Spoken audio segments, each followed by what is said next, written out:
Hey, what's up, y'all? It's your girl Toya Tillett, and I am back with another review. This is the review of Tyler Perry Sistas, Season 4, Episode 10. The title of this episode is My Favorite Piece, I think. But, anyways, we're just gonna flow right into it. And this episode starts where we left off with Zach in the interrogation room, right? And he done found out what he got locked up for. And come to find out, he done got locked up for back child support. So I'm just looking around like, what a baby is. And they tell him that the baby is like 3 years old. And Zach, he started yelling out, I don't know this lady. I don't know this lady. But he never asked what's the lady name. Jake told him the lady name. But I'm just wondering why Zach never asked. He just kept saying, this can't be, this can't be. This ain't my son, this ain't my son. But he never acts like, and I don't understand why the characters always do this. It's like Andi, she do the same thing over there with Gary. It's like they never ask the right questions. They overreact and they just go in panic mode. And they start being very repetitive. So Zax is constantly repeating, that's not my son. I don't know that lady. That's not my son. I don't know that lady. But he didn't ask for the lady's name. But anywho, Jake, he said the lady name was Heatherly something, Heatherly Jane or something like that. And Zach, he was like, man, I don't know nobody of that with that country ass name. And I'm just like, I don't see how you think Heatherly is a country name, but not Karen. So, I mean, Karen is just, it's country as the name Heatherly. Okay? So, what do you mean you wouldn't fool with nobody with that country ass name? You was with a female for 3 years with a country name. Come on, Zach. Anyways, so the lawyer tell Zach that he have to pay, I think it was $35,000 in child support in order to get out of jail right then. And Zaki was like, hell no, I'm not gonna pay that money. And if that's not my child, I'm not gonna get my money back. Like, clearly, why isn't the judge ruling a DNA test first? I don't understand this. I don't understand why is he just getting thrown in jail and oh, you gotta pay this back child support or you gotta stay here. It's like, no, it wouldn't happen like that in real life. First of all, we need to find out on paper, in blood. Yeah, we need to get it in blood and find out if this is even his son before we just start trying to make him cough up money, which I do believe that all of this is a scheme. I believe all of this is a scheme just so Jake can get his hands on Zach money. Because he been trying so hard to get his hands on Zach money since he met Zach. Now, Zach stupid gonna tell them that the only money I got right now is in the safe at my girlfriend's house. Now, Zach, I know you smarter than that. Than to tell these people where your safe is and how much money you got in them. Bruh, come on now. And so Jake got the nerve to ask Zach, do he want him to, can he just pay it and then Zach pay him the money back? No. And Zach told him, like, no, Jake gonna tell Zach something. I see that I trust you way more than you trust me. Of course. Yeah, of course. And Honestly, I don't even understand why Zach is still low key trusting Jake. Like, do you not get it? Do you not see that Jake is the op? Clearly. Like, no, don't tell him where your money is. Don't give him your money. Call a lawyer and Fatima. Period. That's all you need to do. Don't talk to them. But anyways, so then we go to the next thing. And I believe we see Q and Maurice. Maurice make it back to his apartment and Calvin is telling him that like you gonna put him out basically, like what's up, why is he here? Clearly, why is Q there and why isn't anything done about this? Like, why is they taking it so lightly that this guy put a gun up to your head and robbed you, not only your head but your friend's head as well, and like your job is on the line. You borderline unemployed, Maurice. You borderline fired, and you still fooling around with him on this level. Like you just letting him invade your space. Like you can't tell him straight up what it is, and that's irritating me. So Q laid up in Maurice's bed, butt naked, waiting on him. Like what? Where they do that at? And then Calvin, he's standing up there staring, but let him tell it he ain't gay. Like, Calvin, you need to live in your truth and ain't nothing wrong with it. Go ahead, baby girl. Live in it. But anyways, and so Maurice, he's staring too. Like he done got a hard on right then and there. To the point where he about to melt down to the floor. Talking about how he gotta hurry up and go take a quick shower, a cold shower. And by the time I get out, he better be gone. Talking about Lord, I'm weak. I'm weak, Calvin. I'm weak. Looking like he about to lick Calvin up and down. I'm like, Maurice, calm down. Damn. Shit. That it is not that serious. First of all, Maurice, don't forget that Q is a criminal. And you need to watch your back.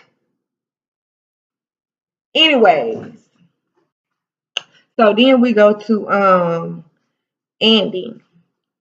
She then got the phone call from Gary, and of course, he's trying to see her or whatnot. No, not the phone call from Gary, but the phone call from Robin.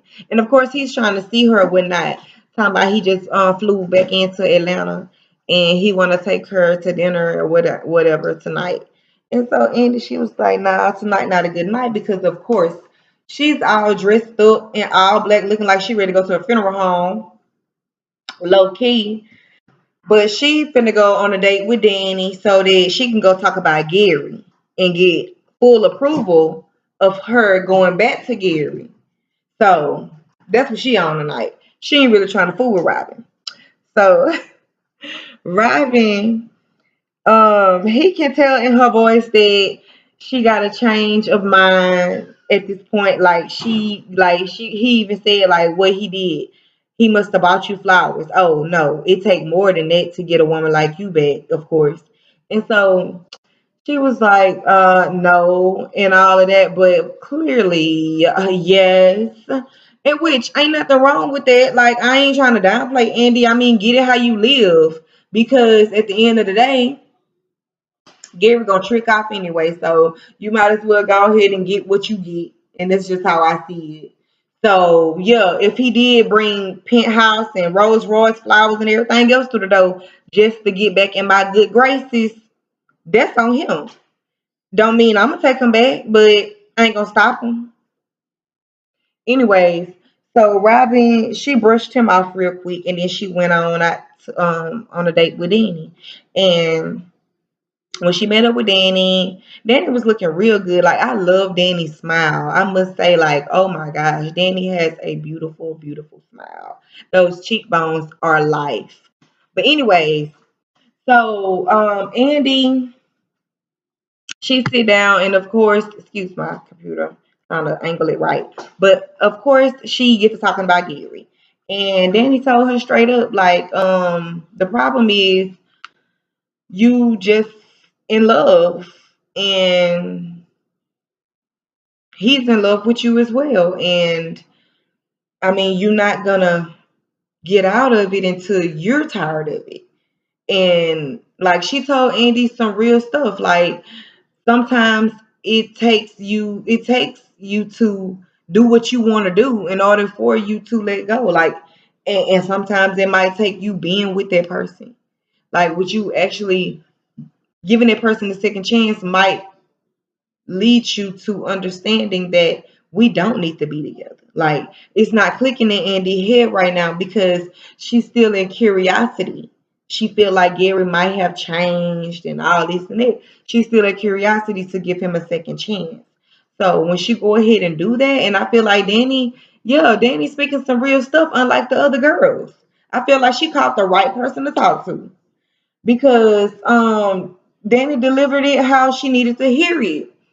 Because I mean, you're not gonna stop until you basically get tired of it and don't want it no more for yourself. And if that takes you taking him back for a second chance just so you can see that it's not gonna work, you need to do that. You know? And so um when they finished talking about Gary, Andy asked her about Preston, and so Danny was like, I'm not seeing Preston no more. And um Andy looked over and she was like, well, do you mind if he's seeing somebody else?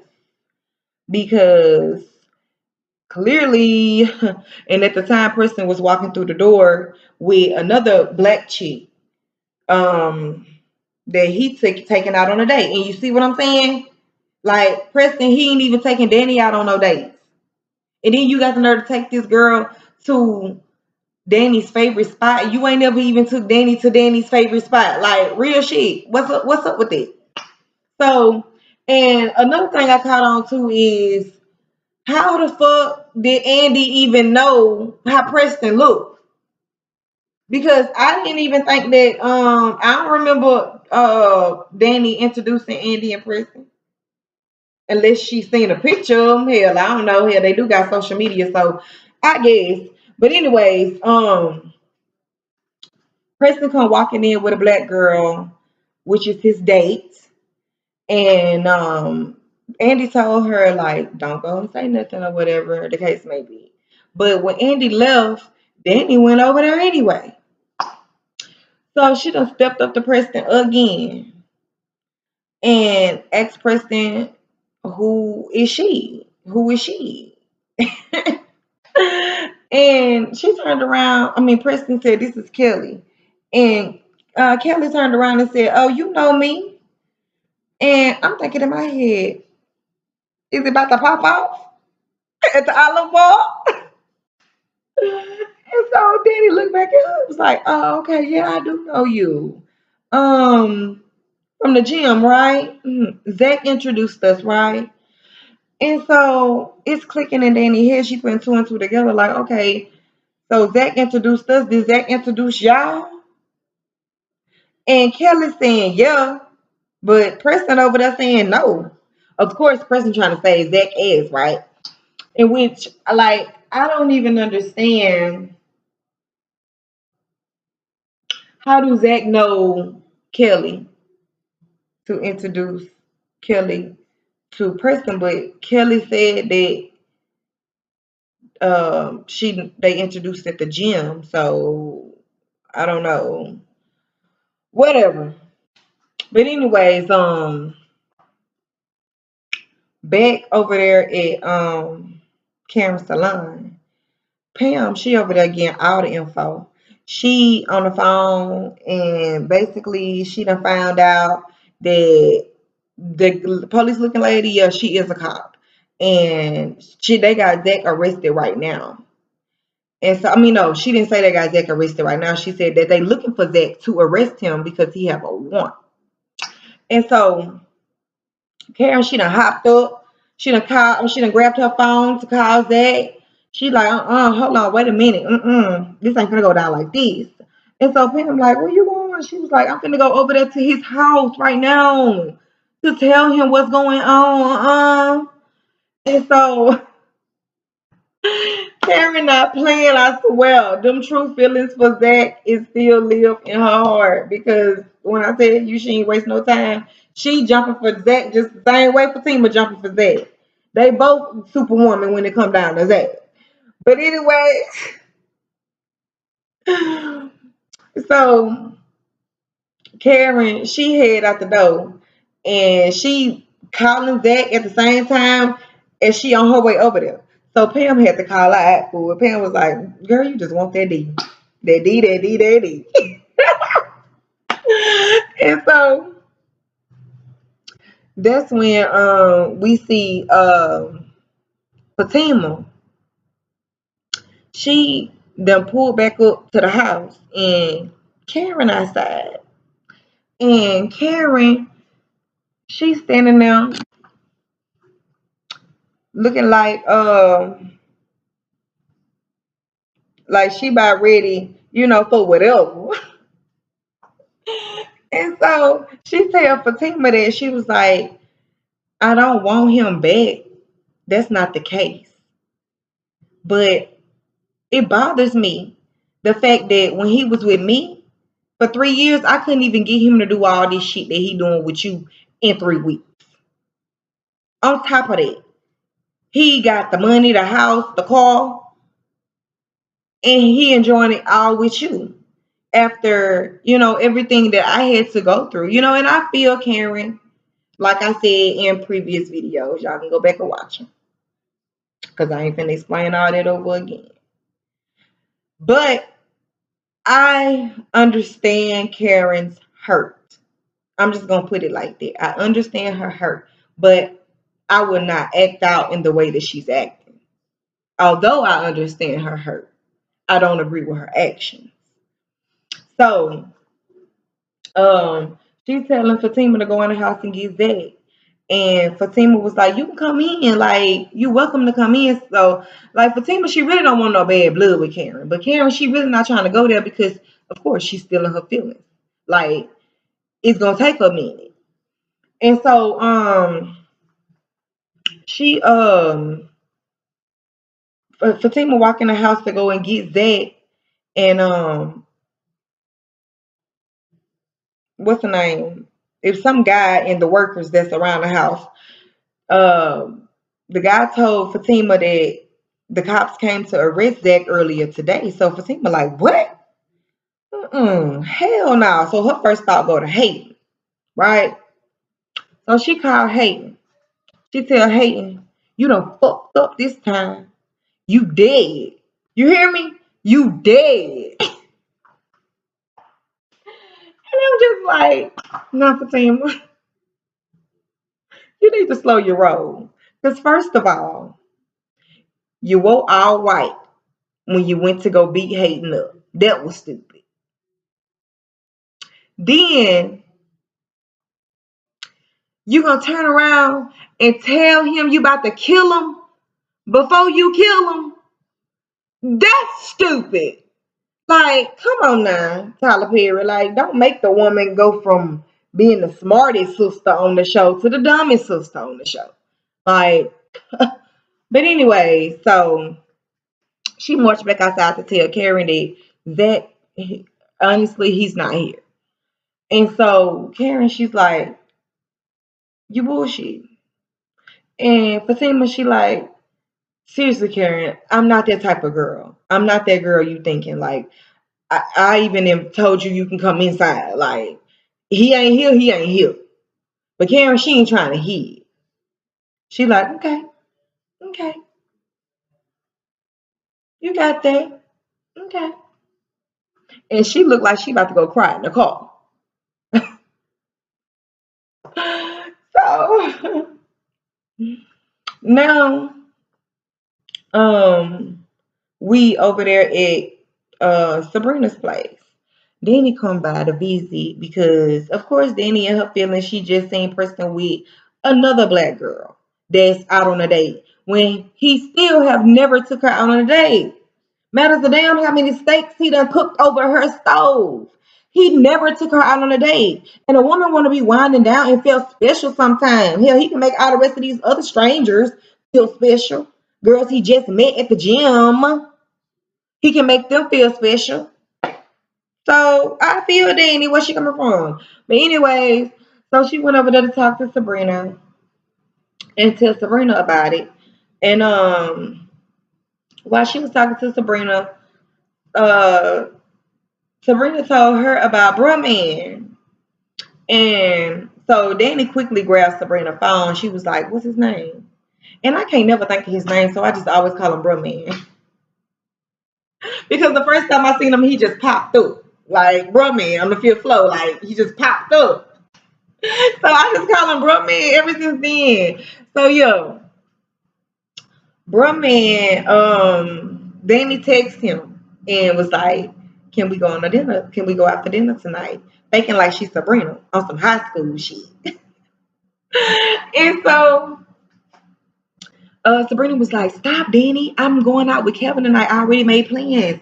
So Danny quickly texted Calvin and canceled the plans.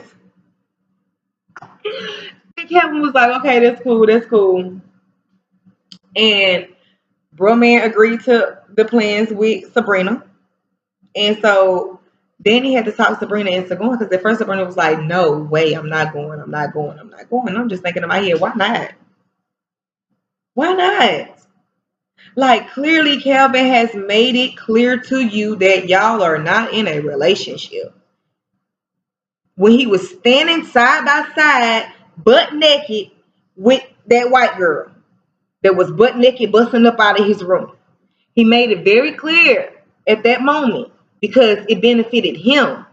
You see what I'm saying? That goes back to another video when I was speaking on the fact that men, they will use you, misuse you, excuse me, if you let them.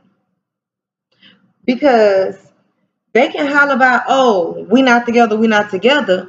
But the minute you entertaining somebody else, it's a problem. So the way I see it is, oh, I'm only your woman when it's beneficial for you, right? And when it's not beneficial for you, we're not together. So whatever. But anyways, um, Sabrina went on and agreed to go out with Brumman. And when she stepped into the restaurant, Sabrina was looking nice. Okay. I finally got to see a little bit of her shape. I was proud. I was proud because I got sick of seeing them flowy ass dresses. Like I was so thankful she did not walk up into that restaurant with, you know, some 1955 shit on. Like, no. I'm glad she did bring it up a notch and pull them curves out the bag, baby, because baby, we want to see them. But anyways, so she come walking in like a model. Brooklyn was like, oh, wow, okay, blew his mind, okay. And of course, he was polite to put a chair back, let her sit down. You know, he seemed like a really nice gentleman. And they got to talking, and next thing you know, Kevin got the creeping in the background, looking like Jason or Michael Myers or somebody. I'm like, what the hell going on here? Okay. And so Kevin had creeped up on him and them just basically invited himself to the table. Talking about, oh, really? Really? Now, he looked like he might be drunk. I don't know if Kevin tripping or what. Because, like, dude, first of all, This can't be the restaurant that you and this dude tussled at. This can't be, because I just know you ain't. I know you ain't go back to that restaurant, Calvin. I know you ain't that damn crazy. And so, I mean, I remember Danny telling Brumman that she was gonna meet him at the Olive Bar through the text messages when she was faking like she was Sabrina. So I believe that's the Olive Bar. And come to find out, Brumman owned that too. So I'm like, damn. Like, why the brothers on the show can't own restaurants and high end places? But you bring, I ain't gonna speak on it because I already spoke on it on my last video. Y'all can go back and check that out too. On a lot of things that's getting on my nerves with the writing of this show. But anyways, so um Calvin, he basically tripping in my book because first of all, Sabrina didn't do all that whenever you was standing neck to neck, butt naked with that white girl coming up out your room. She didn't do all that. And if she would have, you would have painted her out to be wrong. So you're wrong, Calvin. And you need to back off before Brumman put that ass whooping on you again. And I don't think you want it. Okay? And then he want to sit there talking about something. Oh, you got money. You got money. You need to go get you some, Calvin. What happened to your real estate company? Because on the first season, whenever we first met Calvin, when he walked up in Sabrina bank, and y'all can go back and see it for yourself. Calvin said that he owned a real estate company. And then when Sabrina looked at his bank account, her mouth dropped wide open the same way it did with Brumman. So I'm wondering where all that money at now? Or does that just have a lot to do with Tyler Perry silly willy way of writing? Because I'm still trying to figure out what happened to Calvin's real estate company. Okay? Let me know. But anyways, y'all. I believe that was all for this episode. If I left anything out, I will be back to cover it. But until then, thank y'all for watching. This is your girl Toya Tell It. If you have not subscribed to my channel yet, please go ahead and do so. And also hit that notification bell button so you know when I come through with more videos. Until next time, I hope y'all have a good night.